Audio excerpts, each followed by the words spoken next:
Good afternoon. Today is the 14th of February 2013, and we are honored to have Ranganath with us to share some of his remembrances of the early days in the ashram. Welcome, Ranganath. I understand that a friend of mine has a birthday on the same day as yours, which is, I think, 3 days from now. Yes. So let me wish you a very, very happy birthday and No, a year full of life. the birthday is in April. April? I April thought the he said 17th. February. No, April the 17th. April. Okay, so I misheard him. Well, that's a long time. We'll see each other by then. Your father is spoken very reverently of as a great bhakta. Could you tell us how he heard of Sri Aurobindo and how he came to the ashram? Yes. In 1943, my father was in the service of the Nizam in Nizamabad, the erstwhile Hyderabad state. And he was in a government job there, and he happened to come across Sri Aurobindo's book, The Mother, and that completely bowled him over. And he decided to come to the ashram. I think it was in 1943, maybe in 44. He came to the ashram without permission. In those days, you had to write to the ashram, and Sri Aurobindo would give permission, and then only you could come. If you came without permission, it was very difficult to enter the ashram and contact, even see mother. It was quite difficult. But he didn't know all these rules, so he came. And fortunately, there were some people also from Andhra. There was a gentleman called Krishnaya who used to live very close to the ashram, and through him, somehow or other, he got to see the mother, and he had darshan of the mother, and he also got permission to bring the whole family. He told my mother that I have decided to go to the ashram, so I'll make arrangements for you if you don't want to follow. But you know, in those days, the Indian women are always following their husbands. So she said, I'll go along with you. So he brought the whole family here. We landed up here in 1945, the 4th of June. And we had already been assigned a room and a place, and mother had already arranged for all that. So this is when we came, 1945, 4th of June. I was 6 years old then. My sister Nirata, she was 4 years my senior, she was 18. And my younger brother, she was 10 years old. 10 years. Mm-hmm. 10 years old. And my younger brother Chinu, who works in the sports ground now, he was 2 years old. This is how we came to the ashram. So my earliest, at the age of 6, you don't remember too much, but there are a few things which you remember, the general impression of the dining hall, of the ashram atmosphere, one of purity, and the smell of flowers. That was something which has remained with me, particularly the white champa flower. So that is an impression that still remains, and when you speak of the ashram in those days, it's that comes. The white champa. Yeah, the white champa. Now, is that the psychological perfection? So the smell was overwhelming in those days, and that has somehow lingered in my mind. There was also another strange thing that lingers in my mind is the smell in the dining hall of fresh milk and the bread. That also, because the bread used to be very baked and fresh, it used to come, and that smell also has lingered in the mind. So these are the earliest impressions of those days. Apart from that, yes. Did your father have Sri Aurobindo's darshan a number yes, of times? Yes. He used to come for the darshans. But as he told the mother said, you can leave your family here, and he had a job, so he went back to the job. And he used to keep coming, but whenever he came, he was treated like an ashramite. He was not treated like a visitor. He could stay with us, and he had free access to the dining hall and everything, and he was treated just like an ashramite. And he helped to support you children. Yes. As he worked. Yes, as he worked, and that was the memories of those days are not very clear to me, how much he supported and all, but obviously there was some support. He used to give his offerings also, he used to give. In fact, he had landed properties.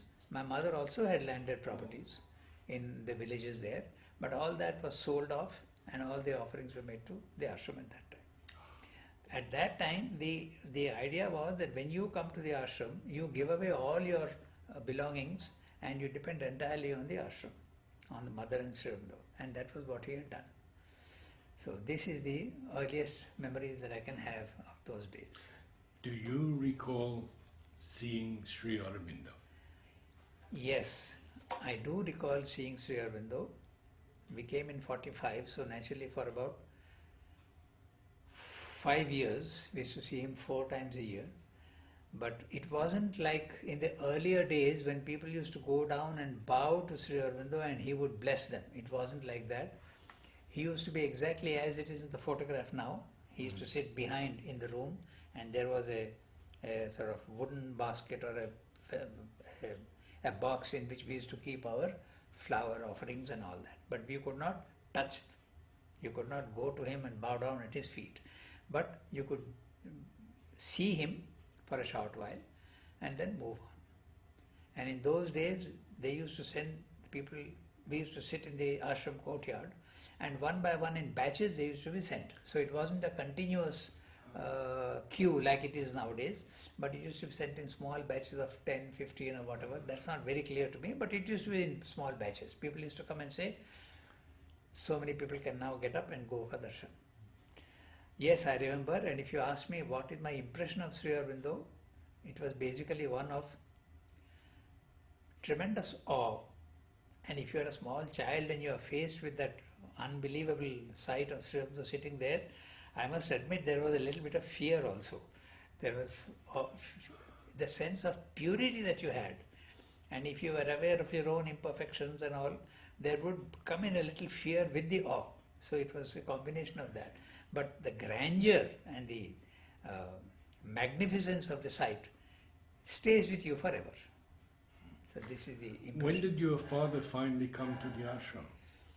He continued his service, and finally in 1970 he retired from service, and he was immediately accepted as an ashramite, and he lived from 1970 onwards. He was in the ashram.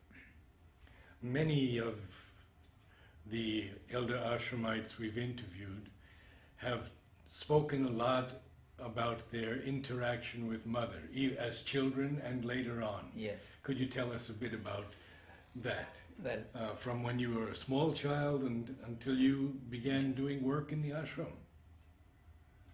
I'll tell you a few incidents. I was rather always a very shy and retiring person. I wasn't a very outward going person. So my interactions with mother were not too many. But a few incidents I remember. When I was quite a young child, maybe even 10, I had a problem with my neck, the skin on my neck. It had developed an eczema-like thing, and it wasn't going very easily. So one day my father took me to the mother and made her see what it was. Shortly after that, I don't know if shortly, but anyway, that problem was solved immediately because mother saw and she did whatever had to be done. In fact, years later, she remembered that, and there was a skin specialist who had come from New York. She was a Russian, I think. She was a lady doctor, and she was a skin specialist, and mother remembered that and sent this lady to where I was living without referring to me or without even telling me that such a person will come. So it was very much there in her consciousness, and she acted in that way. And it is Amritada, the ashram manager, who brought her in a car, and they came to my house and they saw, and then she recommended certain medicines and all that. This is one incident which I remember. There were other things also. After 1950, mother was coming out frequently, and from 1952 or so, for about 2 or 3 years, she used to take classes for the green group. It was in the guest house, which is now it is still called the guest house, adjacent to the playground. And she used to take classes there for we kids, and she used to do that 3 times a week. once it was dictation, she would give dictation. Once it was recitation, we had to go 2 by 2 and kneel at her feet and recite something. A quotation was given from before and we had to do that. And another day she would herself read out a story which sometimes we were asked to repeat. So these are the classes, and that also has left a strong impression on my mind. To speak both French and English. Mainly it was in French. Mother paid a lot of attention to French, and English, no. I don't think there was anything much to do with English. No, we've been told all the classes were given in French. Yes, Yes, and that's yes. correct. I think that's right. That's my impression too. I don't think there was any English at all. Mother always spoke to us in French, and she expected us also to speak in French. So you became very conversant in French? Yeah, I did all my studies in French, Ah. so French, yes. But now I'm not in touch with French, but I can still understand and speak, but maybe a little more hesitantly than before. But yes, we did all our studies in French. Did Mother give you a specific work? When I was a child? Yes. No. I was told that Amita told us that Mother, that she was working in the dining room drying spoons when she was 9 or 10 years old. I see. No, I don't think Mother gave me any work to do, but there's one thing. Mother encouraged the children to go for work very much. So I can remember once when the agricultural workers were on strike in the Kazanov and the rice was ready to be reaped. So she had sent all of us children there, and we were of course very small children then, but still we had gone, and it was more of a picnic for us than really anything else. But the elder children, they had actually reaped the, that was the starting point first of work in the ashram. Later on, when there was sports ground to be cleared, because it was all a jungle, we had bought sports ground I think in early 50s. So the whole place had to be cleared up and wells filled up and all the trees and all the rubbish and all the weeds to be taken out. That work also was done by the ashram children. And later on, when cottage was being built, the cottage industries building, there also we used to go every night and do work for about an hour or so. And later on, even when the theatre was being built, there we were given that work. So that, yes, as children we have been doing that work. So that time there was lack of workers, local workers. There may have been some lack of workers, but the whole idea was not that. The idea was to engage children into work, because this idea of, blue collar and white collar jobs in India at one time was very, but she wanted to break that habit. She wanted children to do work with their hands and understand the dignity of labor. In fact, even the elder boys, they used to carry logs. There was a log, you'll hear Mona and others speak of that. All the logs that had to be carried from the station to the godown, that was all done by our boys. So Mother she used to encourage very much working with your hands and the dignity of labor. That she instilled in us. Did your father write to Sri Aurobindo and Mother? I'm not fully aware of that, but my father, as you mentioned, was he was a great devotion he had. And in fact, even if there was talk of Mother of Sri Aurobindo, there always used to be tears in his eyes. In fact, it was so much, he was so psychicized that Mother once remarked he had some problem in his job, and when that problem was referred to Mother, she said that he is someone who deserves the divine grace, so he will get it. And very shortly after that, the problem was solved. So he was a bhakta, basically. And did you ever write to Mother?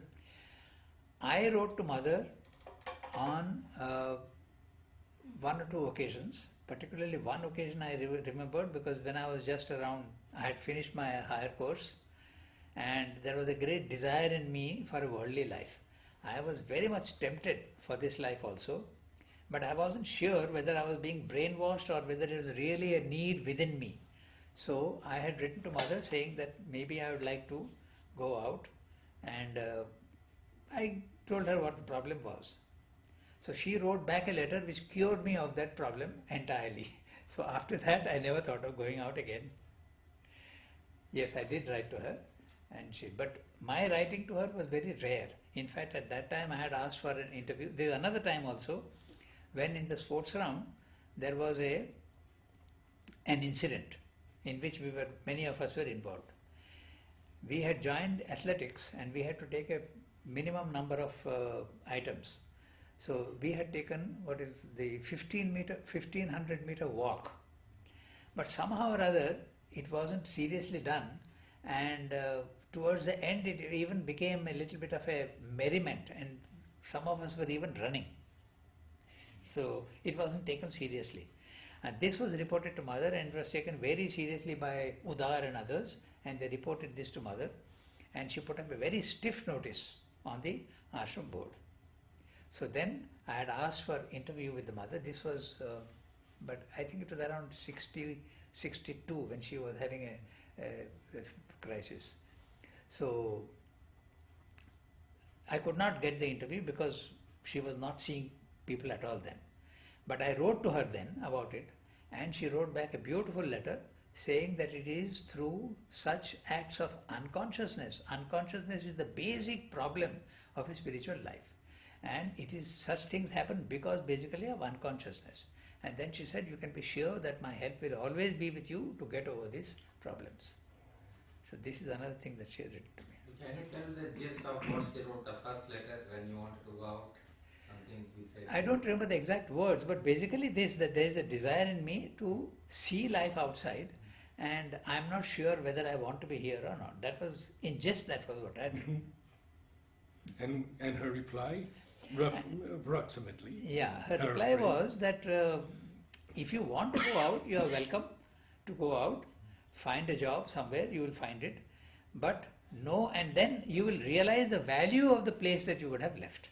This was basically what she wrote. I see. And she also wrote a few words which cured me of the desire to go out altogether. What was your first major work as an adult in the ashram? Yes.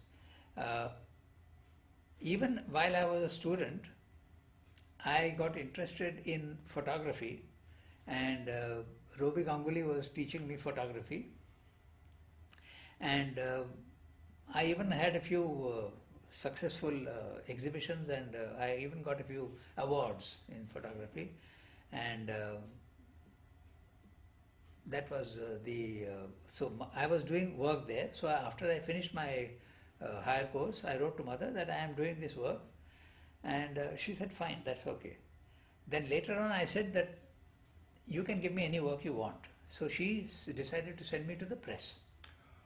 So in 1961 or 62 I went to the press, and before me there was a gentleman, Kirit Joshi was doing the same job that I was doing, and then before that, I think, or after that shortly, it was Dalal, A.S. Dalal, Dr. Dalal who was doing that, and Dalal left and went to the States, and so that place had fallen vacant, that job, so I was doing that job. I was looking mainly after job works, as distinguished from book works and magazine work. So, things like people used to come for visiting cards, letterheads, marriage invitation cards, and all sorts of small jobs like that. That's what I was looking after. And in 1985, Robi Ganguly left. So from 1985 onwards, I was mostly, there was a manager, Ameda was the manager, but most of the responsibility had fallen on me. So for 15 years, I was in the press at that time. So all told, from 60s to 2000, for 40 years I worked in the press. Oh my God. And after that, mother was not there to guide us, but because of certain circumstances I had to leave the press, and I decided to leave, and they asked me to go back. They said that no, we don't want you to leave, you go back, but I refused because the conditions were not right. Then I joined the archives for 5 years. I used to go there in the afternoons, and I started reading Sri Aurobindo more seriously than I was reading him before. Actually, my study of Sri Aurobindo started only after I quit school. I started reading him, because in school you are not taught Sri Aurobindo, at least his major books you are not taught. So I started reading on my own. But after 73, after mother passed away, my study became more serious, and from there it has continued, and even today it continues. And 5 years after I was in the archives, around 2005 or 2006, I don't remember exactly, I was asked to take classes in knowledge. So I wasn't very enthusiastic in the beginning, but that would cut across my time, and I was very much interested in studying Sri Aurobindo, so I refused a couple of times. But later on there was more insistence, and they sent word through many. So then I thought that it's an opportunity for me. What had happened was, when I had left the press, one of the ashramites said something very interesting, and that was it's a very interesting thing. She said, this person told me, mother will call you back for her work at some time or other. So when insistently this was being said that you go to the archives, I took that this could be the call that is actually being given to me. So I went and spoke to Jugalda, and Jugalda encouraged me very much. He said, yes, please come and you can become a teacher. So that's how I started teaching 7 years ago in knowledge.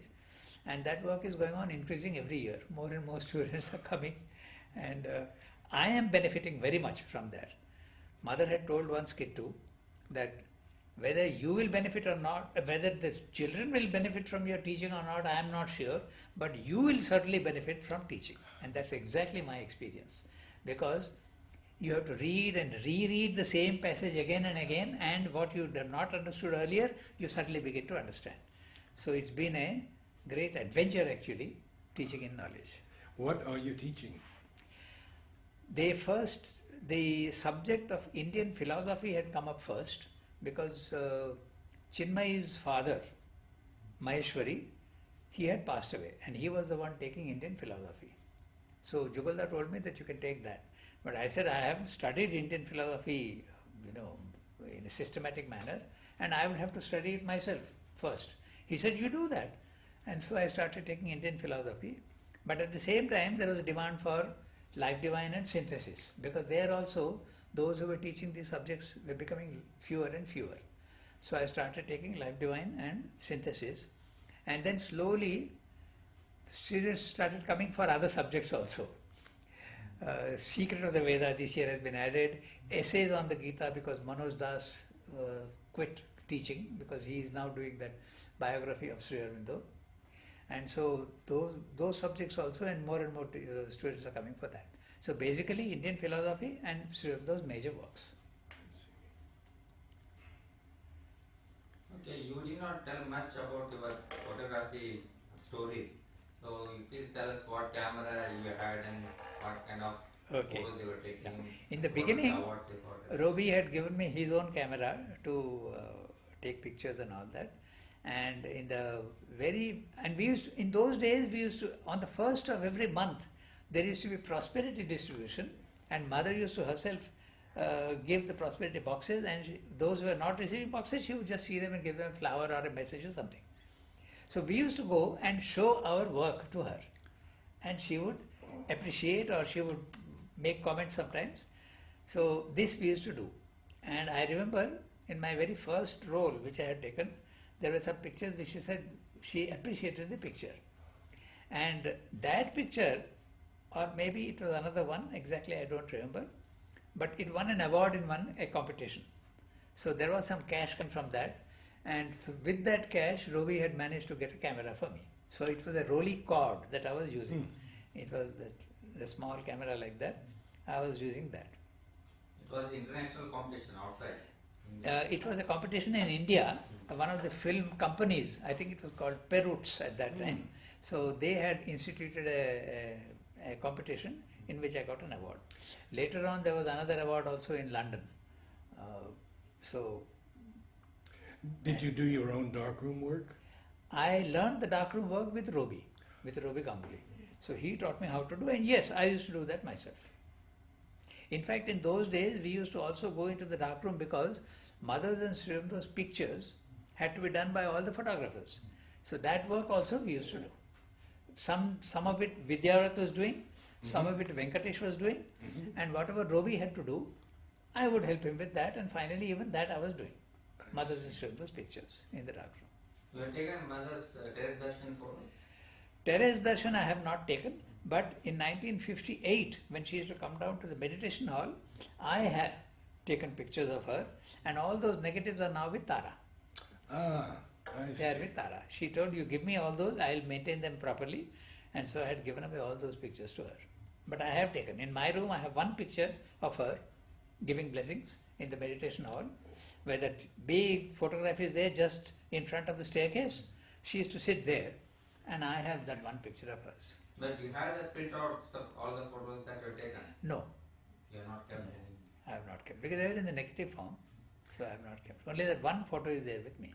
Mother gave great emphasis to art, acting, plays.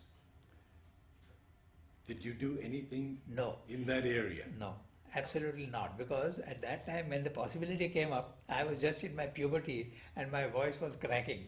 So I was ruled out completely from that, from the theatre. So I never did any plays at all. What about sports? Sports, we have done the whole thing, everything. I was quite good at it. I used to be mostly in the first division. So sports, yes, we have done a good deal. I was very fond of football and cricket. Basketball also was interesting. But volleyball was not my forte. So And did you go to the playground when Mother gave the Groundnut Distribution? Oh, yes. Can you tell us a bit about that? yeah. After the playground activities and after the meditation, she would come and distribute, and she would herself, somebody used to carry the bowl of groundnuts, and she had a wooden spoon, and she would go from each person. We would all line up like that, and from group, it was arranged group wise. So when she used to come to the green group, it used to be often in the guest house itself. Otherwise the other groups were in the playground. So she would herself walk and go to each one and give them. And she would ask, how much do you want? It was a known thing. So if someone wanted, they didn't want, so they would say, just give me 2 grains, mother, because that's your, like a prasad we will use. Some people used to like and say, plan. Plan means we want a full spoon. Somebody would say, I want moitié, that means half spoon. And someone would even ask for 2 handfuls, 2 spoonfuls. So this is how it is. And there is one incident with Bhavani Prasad ji, who is now more than 19. So one day he was studying French and mother didn't know that. And she asked him something and he replied in perfect French. And mother was very surprised and she pulled a face. She was very pleasantly surprised. So it used to be, yes, it was very interesting, and it used to take, so it would take about what, half an hour, maybe sometimes even more. Imagine mother doing that physical work, going to each person's, walking and going to each one and distributing. And it was not only the ground nuts, along with that, there was a divine grace coming through those nuts. And the classes in the playground? Yes, the classes in the playground, I remember quite vividly because there were many things that happened there. And I wasn't a bad student, I was quite a good student. And very often she used to give, and our dictations also she used to correct.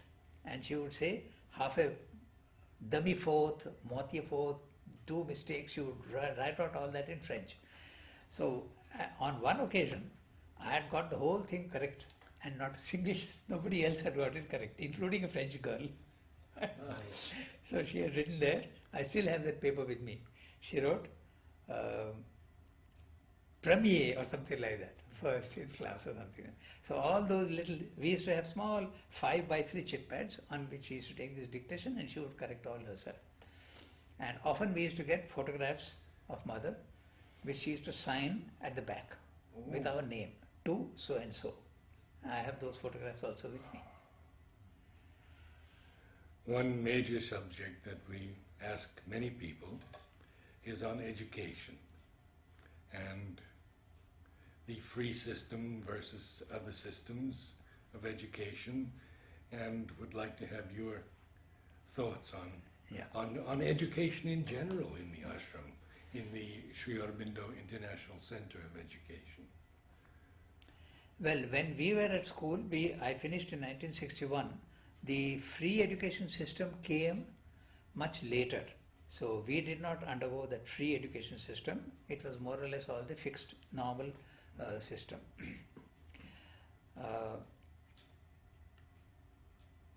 Since I do not know how the education system works outside, I really can't compare.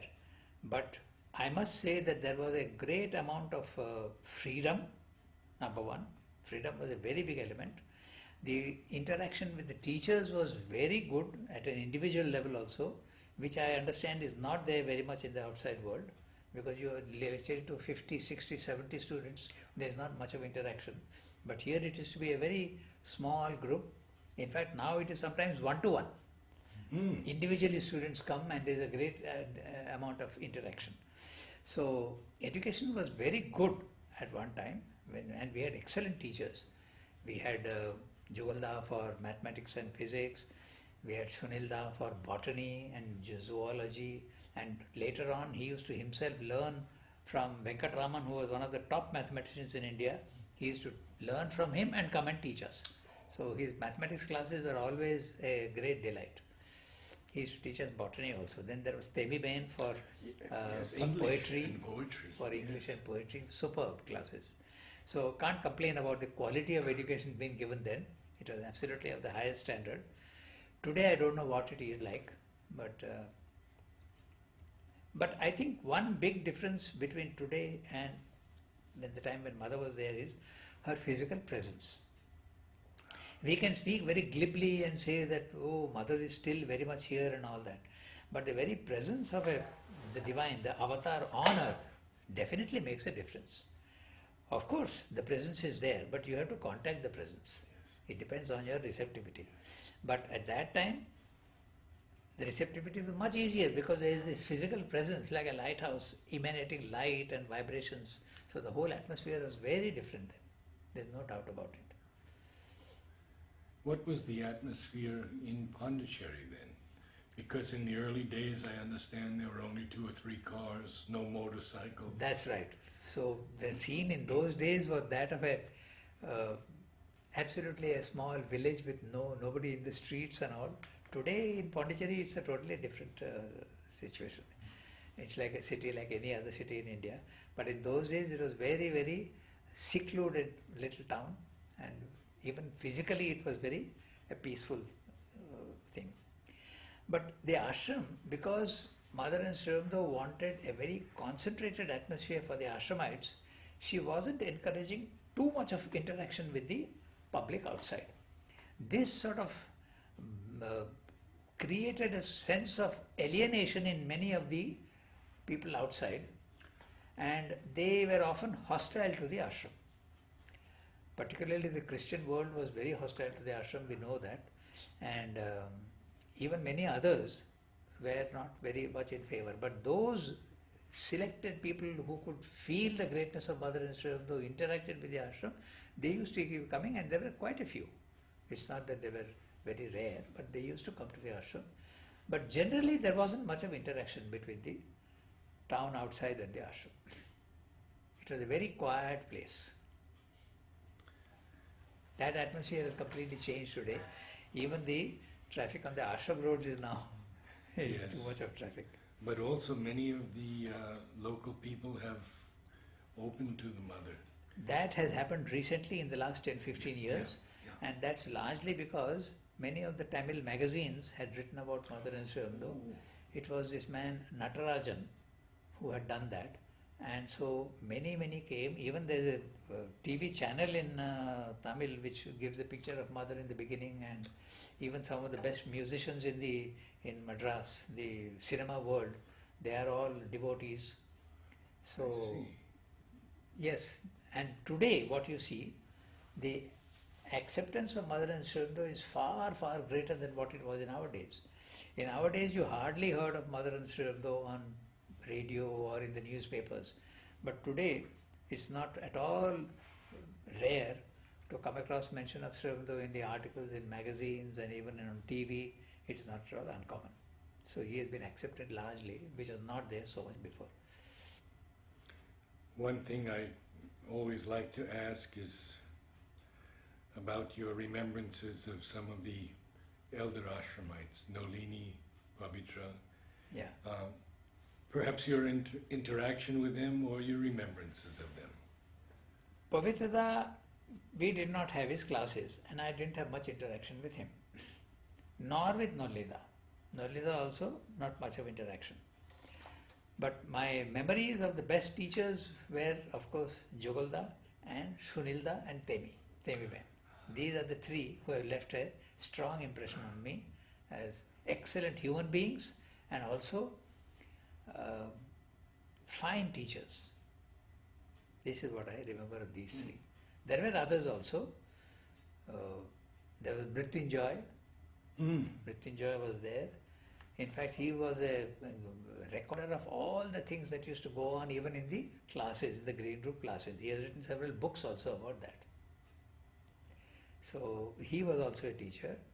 There are many other teachers, but these are the three that stand out in my memory as really remarkable. Did you try your hand in painting? No, I was very bad at painting and I never could do anything much there. Did you have, shall I say, did you go to any of the elders for guidance? Yes, I did, and that made a big difference. Because as I told you, I was tremendously attracted to this life, very much. But I wasn't sure whether I was being brainwashed. I wanted to be sure that it is something coming from within and not from outside. So I used to go to Jugalda at night and spend a long time with him, and he used to give me all the basic principles of this integral yoga, and I have absorbed a lot of ideas and the principles of this from him. Later on, I also used to go to Amal a lot, and he was very close to me also. But I found that most of the work that you have to do is on yourself, and once you know the basics, you just work on yourself and you don't need to go to anybody. So, but these two people I used to go to for guidance. I used to go as a small child, I used to go to up to maybe 16, 17 years of age, I used to go to Jugalda. And he used to live in the same room that Sri Aurobindo had occupied when he had come in 1910, here, the same room. So Jugalda used to live in the same room and I used to go there. It was the Chettiar house, where now they have changed it altogether, but that was the room, that's the place I used to go to. So you were close to Amal Kiran. So I was quite close to him because can you even towards... recollect something, some beautiful things that you want to share? Well, I wasn't asking too many questions. I was just going because I was very much attracted to him. Even as a child, I was very much attracted to the way he used to write to Sri Aurobindo and the way he used to interact with Sri Aurobindo. His correspondence, brilliant. It is sparkling with wit and sparkling with language, the way he expresses his problems and Sri Aurobindo's letters to him. So I used to enjoy that very much. But I didn't go to him at that time. I went to him much later, after 1973. I used to go to him. And then at that time, I also had to go to him for press work. So I used to go to him quite a lot at that time, yes. Oh, because Mother India at that time That's also. right. That's yes, right. yes. Because of Mother India work, I had to go to him. I had something that I wanted to ask you, and I, oh yes, Purani, Yes. because I have fond memories of Purani. Yeah? Yes. You remember him? I met him in the States. Yes. Yes. So Purani, I don't know if anybody has told you the story. Of course, it's published. But Purani ji was a tremendously vital character. He was full of energy and full of action all the time. In fact, he would even be restless to that extent. And when the higher course started, he took a course of 6 months with us for, I think it was the foundations, and it was also on Hinduism or something like that. I don't remember the subject exactly. But the whole of the Hall of Harmony in those days used to be full, including teachers. And he used to go walking up and down and with such energy. He used to ask questions and say, now you read, now you read. It was full of energy. So he was like that. So yes, for 6 months he took a class with us, and my impression of him is full of vigor and energy. But I didn't have much of interaction with him. But yeah, he was a very remarkable person. No one has told us that story, so we're very happy to have it. Okay, then there's another story about him also, which is there. He was in Gujarat and he knew as a young boy that India had to be free and he wanted to fight for India's freedom. So he was thinking how to do. So he came to Pondicherry to see Sri Aurobindo to learn how to make bombs from him. So he came to see Sri Aurobindo the first time, and he said that I would like to learn so many things and I want to work for India's freedom. Can you guide me? So then Sri Aurobindo told him, why are you worried about that? You come and do yoga here. I'm using my own words, but he was a young boy then. Yeah. He said, what yoga will I do when India is not free? I want my country to be free. So Sri Aurobindo then told him, suppose I tell you that India is going to be free. In any case, it is decreed already. Then he said, but who is going to give me that guarantee? Then Sri Aurobindo put his hand on the table, looked out through the window and said, if I give you that guarantee, will you accept it? So Purani said, yes, I can accept it if you tell me. So he said, as sure as the rising of tomorrow's sun, this was in 1921 or 22, India will be free. The British will leave on their own accord. And then Purani says, he went back in the train, and for 2 years he was so restless with this idea of Indian freedom. He says, for the first time I slept properly after so many years. Then this was when he saw Sri Aurobindo. Sri Aurobindo was as he was previously in Calcutta. He was dark-skinned and he also was quite thin and all. After 2 years, he came back to Sri Aurobindo because Sri Aurobindo had called him. And when he saw Sri Aurobindo, by that time Purani had grown a beard. So he sees Sri Aurobindo for the first time, and it was the glowing golden skin, because already he had changed at that time. And he sees him and says, sir, what has happened to you? Then Sri Aurobindo answered back and said, what has happened to you? Because he had grown that beard. So ever since then, he has been in the ashram, and he is one of those disciples whom Mother and Sri Aurobindo have called. They have actually called him. There were several who were called. And the others used to be given permission, but he was one of those who was called actually. There was another person also who was called, who was our French teacher, a Bengali gentleman called Kanai Ganguly. He used to be in the tailoring department and he used to make clothes for gents, and he also was called. Mother saw his photograph and said, call him. Another one was also there, Rajangam. Rajangam was a Tamilian and he used to live in the ashram. He had just passed his medical, he had just become a doctor, he had passed his MBBS and he wanted to come. So his photograph was sent to Mother, and Mother and Sri Aurobindo saw him and used the words, yoke him. Yoke him. Bring him here. So people used to be called sometimes and many used to apply. But Sri Aurobindo used to always look at the photographs, see their letters and ask them what they wanted. Why did they want to do yoga? And if their answer was, we want peace and calm and quiet, Sri Aurobindo says, this is not the place for you. You go elsewhere to Ramana Maharshi's ashram, you will get peace. But not here. You will have to be in the world and work hard. So this was... So Kanaida also was one teacher who has left a good impression on me. He used to teach us French. Did you ever meet Dilip Kumar Roy? No, except as children, sometimes we used to go for his concerts. And I was never a very big fan of his for his singing. Of course, he's very famous all over India, but I never appreciated his singing. I found it very sing-song and very, anyway, frankly, I didn't enjoy his singing much. No, I had no personal interaction with him. Did you have any with Madhav Pandit? Madhav Pandit also very little, very little. As I told you, basically I was a very shy and self-retiring sort of person. I hardly mixed with anybody. I was very uncomfortable mixing with people. With Kirit Joshi, you must... Kirit Joshi was our teacher for philosophy, and yes, there was a little interaction. He at one stage he used to teach us philosophy, Indian philosophy. Can you tell us a little bit about your work in the archives? That's very interesting subject. But my work in the archives was never a very pivotal role.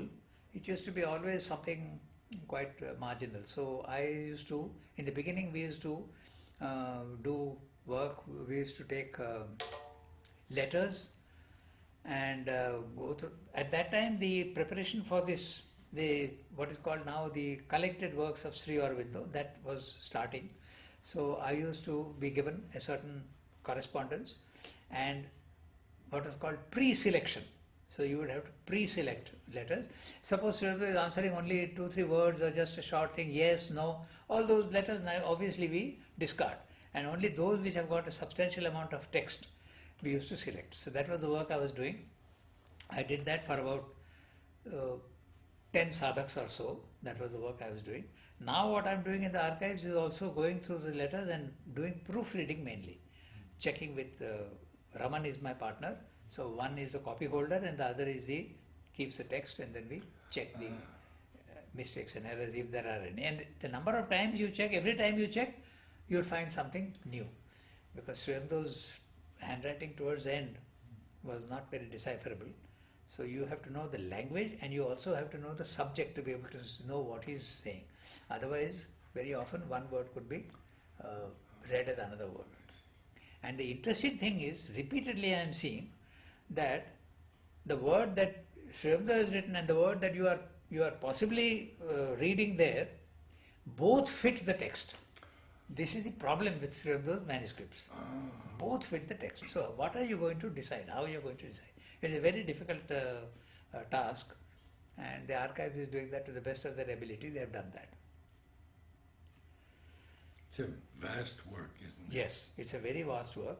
And now this time, last time was the SABCL, Sri Aurobindo's Birth Centenary Library, was 30 volumes. Now it's coming to 37 volumes. We have added a lot of letters. We have added Upanishads has become 2 volumes, and also there is a whole new book on the Vedic Studies. This was a very interesting thing, and that is coming out now for the first time very, very clearly. The Vedas are something, it is written in Sanskrit, but ancient Sanskrit, and there are at least 400 words there which don't exist in the modern Sanskrit. So what are the meaning of those words is a big problem. So Sri Aurobindo started actually researching that, and his research comes to about 1,000 pages. Very few people know about it, but it will come out. He used to, and he developed a whole new science of philology. He said that what is there at present, comparative philology, is not a science at all, but he went back to the root meaning of words, and he did that through basic sounds, and it's a very interesting research work that he has done, and he has given the basis for a thorough science of philology. He says language is a living thing. It is born, it grows, and often it can die out also. These are the signs of a living thing. So this is exactly what happens to a science also, to a language. So he has given the basic idea of how it develops. So in Sanskrit he has studied a lot. Where he was not getting the meaning in Sanskrit, he was going to Greek and Latin. And he could do this because of Greek and Latin, this work. And he started studying Tamil, and he found that the subject itself became more interesting than the Vedic Vedas. He has not completed the translation of the Rig Veda also.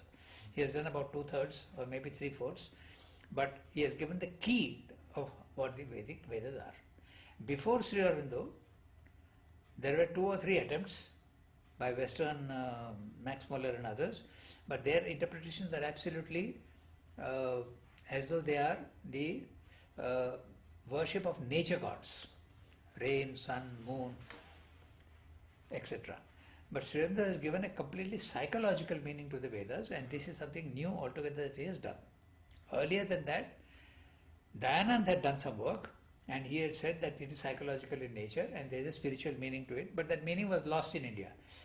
In India, only the memory remains that Vedas is something very, very special and very, very deep. But nobody understood it until Sri Aurobindo started revealing this. So that book will be a very interesting book of how he has been able to. One book? Yeah, it will be 1,000 It'll be pages. 1,000 pages. Yeah, huh? it's about nearly 1,000 So pages. how many volumes now? We have one extra volume of letters or two? I think one extra volume of letters. One has come also as in the Upanishads, so that's another one. And the on himself has been split also into two. Then there is his biographical notes, autobiographical notes has become another volume. So like that several things have come, and it's come to 37 volumes now. 30 volumes have come out, another 7 need to come out. Well, I think I've covered Most quite a lot with you today. There are a few more things,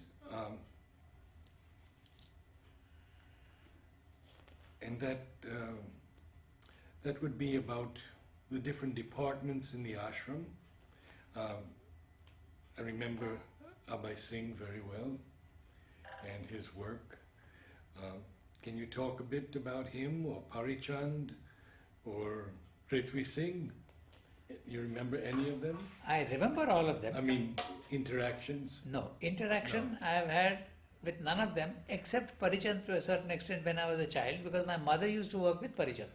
Ah, And I remember one incident, and Shunilda also used to work with Parichanda. And Shunilda told me much later that he remembered my mother quite well because she used to work there with Parichanda. That was a work given by mother to my mother, and she was working with him.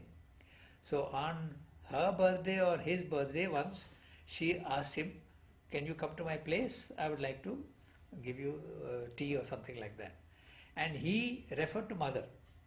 He said, "She is calling me like this, should I go or not?" So mother said, "Yes, you can go." She told Parichand, "You can go." So I remember a few things about Parichanda because I used to go to see my mother. So Parichanda I remember as a wonderful sadhak, a very serious person, and about him the simplicity and the purity, the atmosphere that he had always with him is wonderful. So Parichanda I remember. Prithvi Singh I was too young, I don't remember anything, and I had no interaction also with him. And Madhav Pandit also, I had hardly any interaction with him. Abhay Singh, also there was not much of interaction. Satprem? Satprem, I had no direct interaction because Satprem's work, whatever he needed to be done, he used to send his secretary, and we used to print his letterheads and all that, and mostly it was Robi and Omida who used to deal with him because he used to send material for the bulletin. And also he wrote a few books which the press did.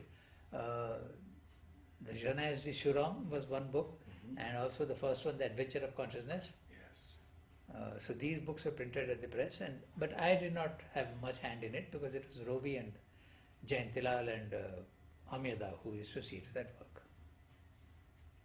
Well, we thank you so much, Ranganath. It's been a wonderful afternoon. We all are blessed by the things you've told us about Mother and Sri Aurobindo.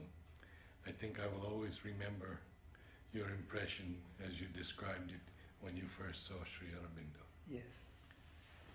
That was something that stays with you forever.